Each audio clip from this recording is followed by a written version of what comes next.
Hello friends, అందరు ఎలా ఉన్నారు? అందరికీ హ్యాపీ ఇండిపెండెన్స్ డే. ఈరోజు వ్లాగ్ వచ్చేసైతే మనము స్టాచ్యూ ఆఫ్ ఈక్వాలిటీని చూడబోతున్నామండి. అక్కడైతే చిన్నజీఆర్ స్వామి గారు వస్తున్నారు. సో, అక్కడ మనం ఇండిపెండెన్స్ డే సెలబ్రేషన్స్ అయితే చూడబోతున్నాము. మనం వచ్చేసామండి. ఇదైతే స్టాచ్యూ ఆఫ్ ఈక్వాలిటీ యొక్క ఎంట్రీ గేట్ అండి. చూసారు కదా! కళాతోరణంలాగా చాలా బావుంది.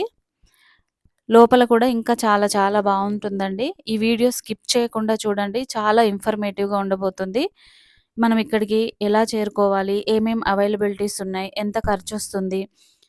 విగ్రహం యొక్క విశిష్టతలేంటి? విశేషాలేంటి? అవన్నీ నేనైతే మీకు ఈ వీడియోలో షేర్ చేయబోతున్నాను. స్కిప్ చేయకుండా చూడండి. ఏ వీడియో ఎలా ఉందో ఒక కామెంట్ కూడా పెట్టండి. ఈ స్టాచ్యూ ఆఫ్ ఈక్వాలిటీ వచ్చేసి రంగారెడ్డి జిల్లా శంషాబాద్ ముచ్చింతల్లో అయితే లొకేట్ అయి ఉందండి. మనకి సికింద్రాబాద్ నుండి 40 కిలోమీటర్స్ డిస్టెన్స్‌లో ఉంటుంది.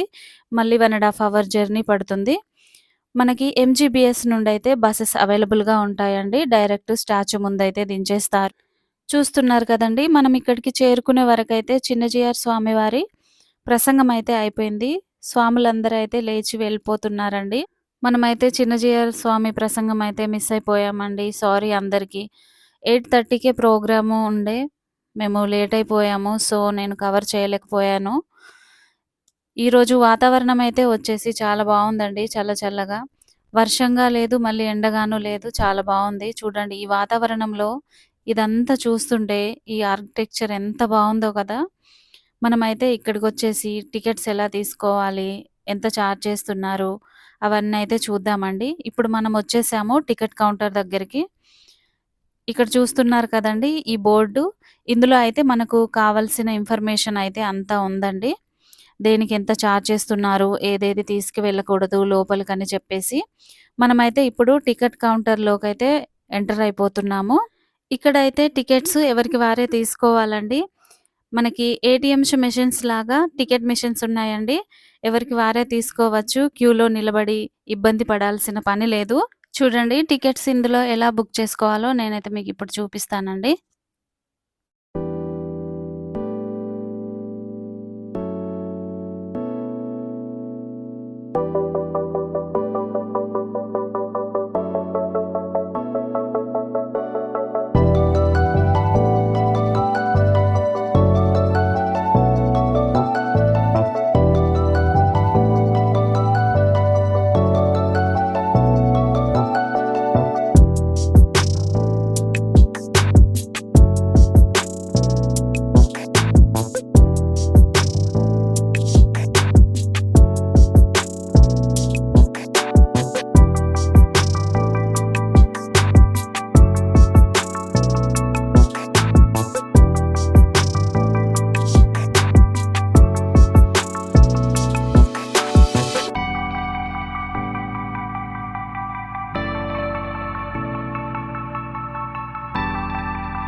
మనమైతే లోపలికి వెళ్ళడానికి ముందైతే ఫోన్ అయితే బయట ఇచ్చేసి వెళ్ళాలండి. చూస్తున్నారు కదా! ఇది ఎంట్రీ అన్నమాట. ఇక్కడైతే మనం ఫోన్ కానీ, కెమెరా కానీ మన దగ్గర ఎలాంటి ఎలక్ట్రానిక్స్ ఉన్నా కూడా వాళ్ళు అలో చేయట్లేదు. లోపలికి ఇక్కడే ఇచ్చేసి వెళ్ళాలి. ఇప్పుడు నేనైతే మీతో ఈ స్టాచ్యూ గురించిన కొన్ని విషయాలను షేర్ చేసుకోబోతున్నానండి. అసలు ఈ స్టాచ్యూ ఎవరిది?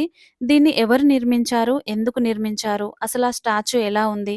నేను చూసొచ్చిన కొన్ని విషయాలని, నాకు అర్థమైన విషయాలని నేనైతే మీకు అర్థమయ్యేలాగా చెప్పడానికైతే ట్రై చేస్తానండి. స్కిప్ చేయకుండా చూడండి.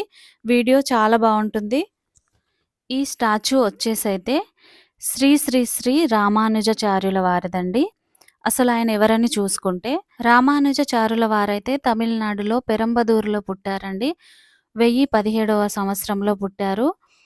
1000 సంవత్సరాల క్రిందట అంటరానితనాన్ని అరికట్టడానికి విశిష్ట కృషి చేసిన వారు రామానుజాచారుల వారు. త్రిమతాచార్యుల్లో రామానుజుల వారు గూడా ఒకరు. విశిష్ట అద్వైత సిద్ధాంతాన్ని అతను ప్రవేశపెట్టాడు.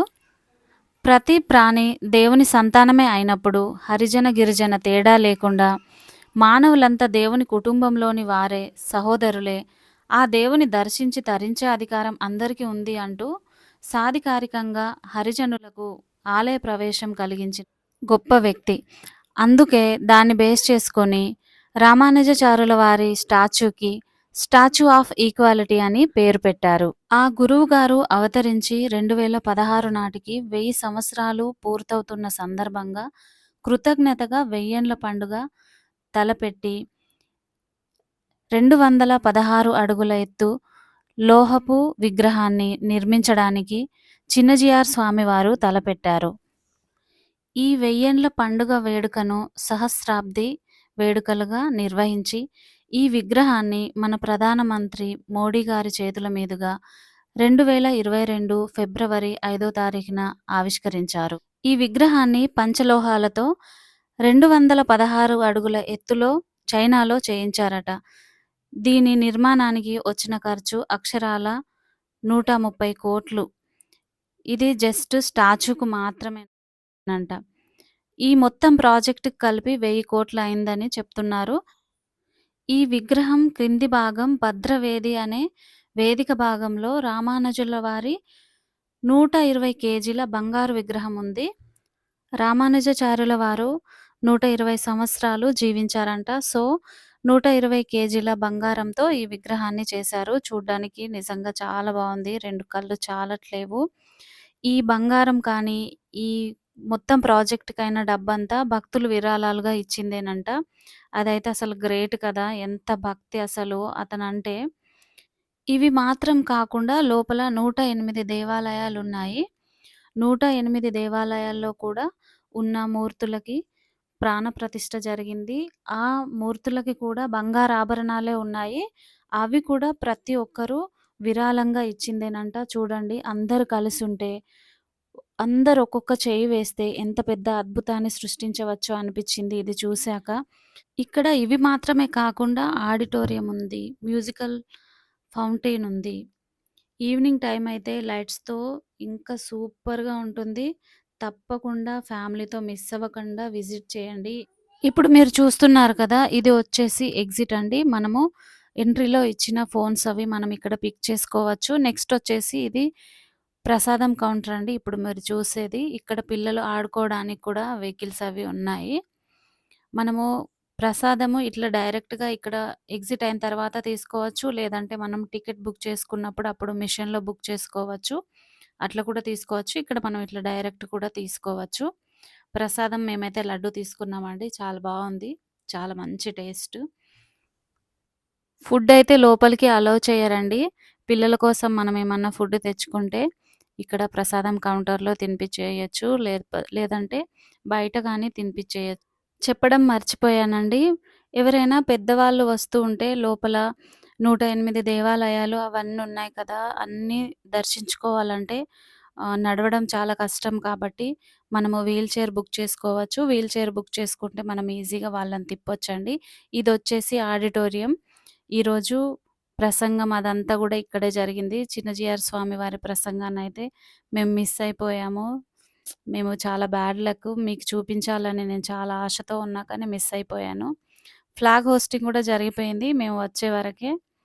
ఫ్లాగ్ హోస్టింగ్ తర్వాత ప్రసంగం కూడా అయిపోయింది. చూడండి ఇలాగ ఫ్లాగ్ చూస్తుంటే ఎంత గర్వంగా అనిపిస్తది కదా! ఒక ఇండియన్ అయినందుకు. మనకి మన దేశానికి కావాల్సింది కూడా ఇదే కదండీ! అందరూ ఈక్వల్‌గా ఉండడము. స్టాచ్యూ ఆఫ్ ఈక్వాలిటీ దగ్గర ఇలాంటి సెలబ్రేషన్ ఇండిపెండెన్స్ డే చేసుకోవడం నిజంగా నాకైతే చాలా బావుంది. ఇదంతా చూస్తుంటే నాకు నిజంగా చాలా అంటే చాలా సంతోషంగా ఉంది. మీరేమనుకుంటున్నారో, మీకేమనిపిచ్చిందో ఖచ్చితంగా నాకు కామెంట్‌లో తెలియజేయండి. చూడండి ఈ వాతావరణంలో ఇలాగా ఇవన్నీ చూస్తుంటే ఎంత బావుందో. స్టాచ్యూ అయితే ఎంత బాగా కనిపిస్తుందంటే, ఈరోజు వాతావరణం మా కోసమే ఇలా ఉందేమో అన్నంత బావుంది నిజంగా. ఇక్కడ మా చిట్టి తల్లి అయితే ఫోటోస్ దిగుతుంది. నేను ఫ్లవర్స్ చల్లుతున్నా. చూడండి గ్రీనరీ ఎంత బావుందో.